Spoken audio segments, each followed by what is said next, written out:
diriwayatkan dari Abi Hamzah Anas bin Malik radhiyallahu ta'ala anhu, yang dimana beliau ini merupakan salah satu sahabatnya Rasulullah sallallahu alaihi wasallam. Juga beliau ini merupakan muridnya daripada Rasulullah sallallahu alaihi wasallam, yang mana beliau ini adalah seorang khadim Rasulullah sallallahu alaihi wasallam, yang mana beliau ini adalah pelayannya Rasulullah sallallahu alaihi wasallam.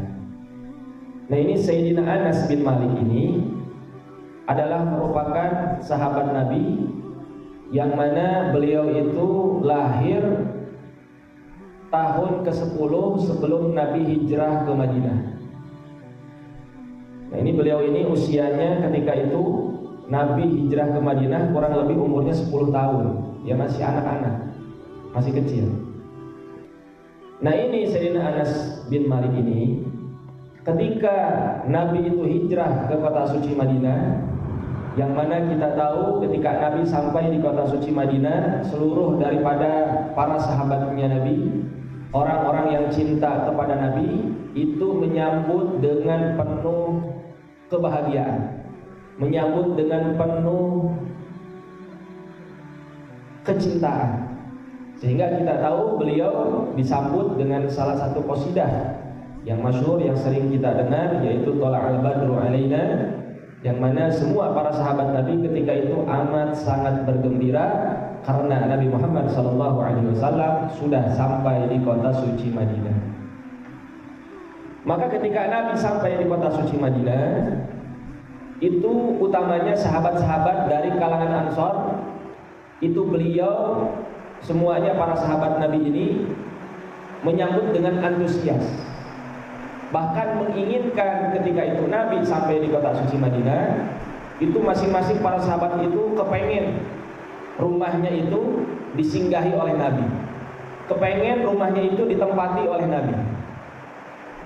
Hingga akhirnya karena banyaknya para sahabat yang kepengen Nabi itu singgah atau bertempat di rumahnya, hingga akhirnya Nabi tidak bisa memutuskan. Hingga akhirnya kita tahu yang memutuskan adalah seekor peliharaannya Nabi, yaitu onta. Jadi onta ini yang memberikan isyarat, di mana bila mana onta ini berjalan, kemudian onta itu berhenti, maka kata Nabi SAW, maka disitulah tempat aku tinggal. Ketika itu onta berjalan kemudian berhenti di salah satu sahabat Nabi yang bernama, kalau tidak salah, Sayyidina Abu Ayyub Al-Ansari, di mana onta itu berhenti persis di mana rumahnya Abu Ayyub Al-Ansari. Hingga akhirnya ini Sayyidina Abu Ayyub Al-Ansari ini amat sangat berbahagia, amat sangat senang karena menjadi tempat tinggalnya Nabi Muhammad sallallahu alaihi wasallam.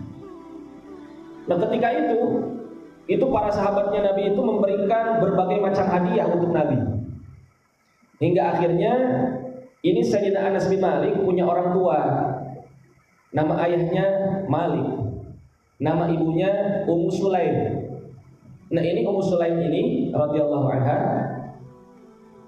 itu melihat para sahabat Nabi yang lain memberikan hadiah, beliau ini gak mampu memberikan hadiah kepada Nabi.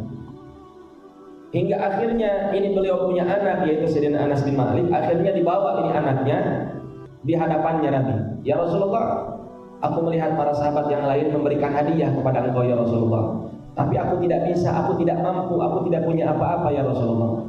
Tapi aku punya anakku ini ya Rasulullah, aku berikan anakku ini, aku hadiahkan anakku ini untuk melayani kepada engkau ya Rasulullah.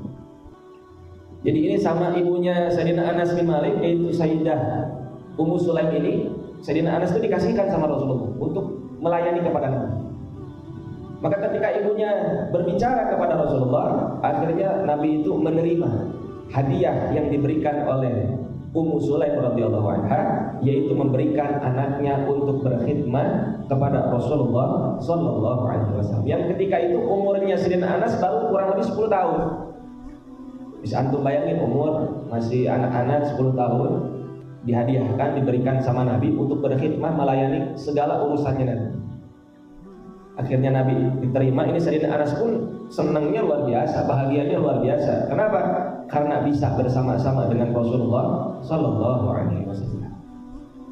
Maka hingga umur kurang lebih 20 tahun, ini Sayyidina Anas itu berkhidmat melayani segala keperluan, kebutuhan Rasulullah Sallallahu Alaihi Wasallam.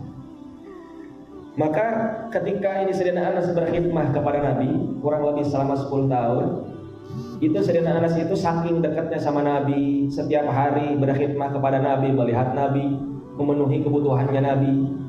Itu tidak pernah, kata Sayyidina Anas, sekalipun aku dimarahi oleh Nabi. Tidak pernah sekalipun aku dimarahi sama Nabi, hingga setiap harinya itu beliau itu selalu membahagiakan kepada Sayyidina Anas.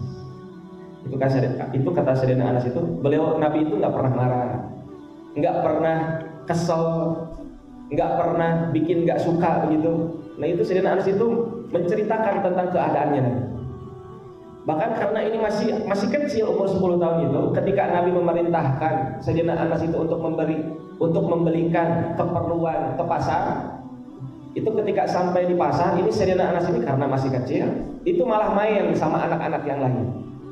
Jadi perintah Nabi itu belum dikerjakan, karena melihat anak-anak yang lain sedang bermain, akhirnya ikutan.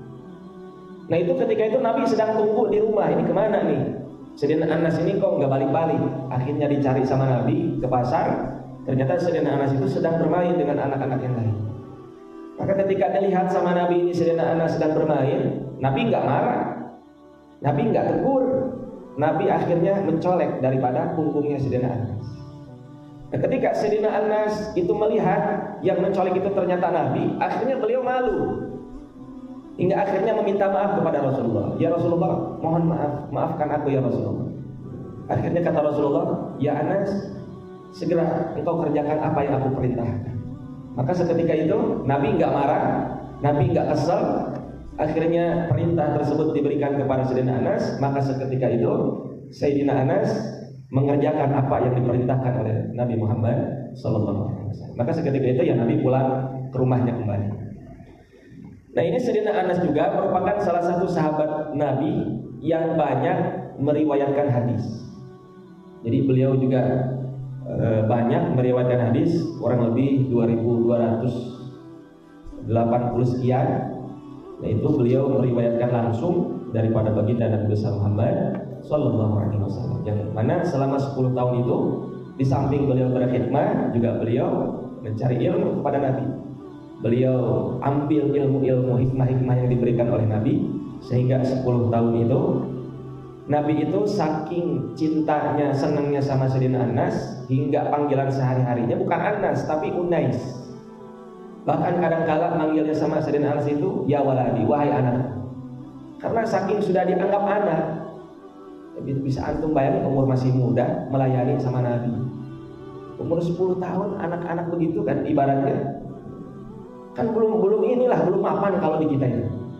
Tapi kalau dulu para sahabat Nabi itu kecintaannya, pelayanannya kepada Nabi luar biasa. Semuanya dicurahkan untuk Nabi. Baik itu tenaganya, waktunya, hartanya, bahkan nyawanya pun rela dikorbankan untuk Nabi. Karena saking mulianya Nabi kita, sehingga semuanya berbondong-bondong, berebutan, kepengen selalu dekat dengan Rasulullah Sallallahu Alaihi Wasallam. Hingga akhirnya ini Sayyidina Anas didoakan sama Nabi, Allahumma akthir malah wa waladahu. Didoakan sama Nabi, ya Allah, banyakkanlah hartanya Sayyidina Anas, juga banyakkanlah anaknya Sayyidina Anas. Hingga di dalam riwayat itu Sayyidina Anas itu anak keturunannya itu kurang lebih 120 anak. Nah ini tergolong Sayyidina Anas ini umurnya panjang. Bahkan di dalam riwayat yang lain wa'atil hayatan, dan panjangkan umurnya. Jadi kurang lebih beliau itu umurnya mencapai 103 tahun. Dan ini merupakan salah satu sahabat Nabi yang meninggal terakhir. Nah, beliau meninggalnya di Basrah, di Irak. Nah, ini sahabat Nabi yang umurnya panjang berkat doanya Rasulullah Sallallahu Alaihi Wasallam. Bahkan di dalam riwayat yang lain, wa adkhilahul jannah, Nabi doain itu langsung, masukkan dia ke dalam surga. Nah, kira-kira kalau sudah Nabi yang doa, pasti diijabah atau enggak kira-kira? Pasti. Wah, seneng kayaknya ya kalau Nabi yang ucap langsung begitu, pasti. Oh, itu pasti diijabah. Nabi yang doakan. Kenapa? Karena kecintaannya Sayyidina Anas, kerelaannya Sayyidina Anas sepanjang hidupnya bersama Nabi dicurahkan semua. Tenaganya mah sudah barang tentu. Karena yang dimampunya ya itu beliau hanya sebatas itu. Jadi kalau Nabi perlu apa, ini Sayyidina Anas ini yang paling sigap, yang paling paham tentang kebutuhan dan keperluannya baginda Nabi besar Muhammad sallallahu alaihi wasallam.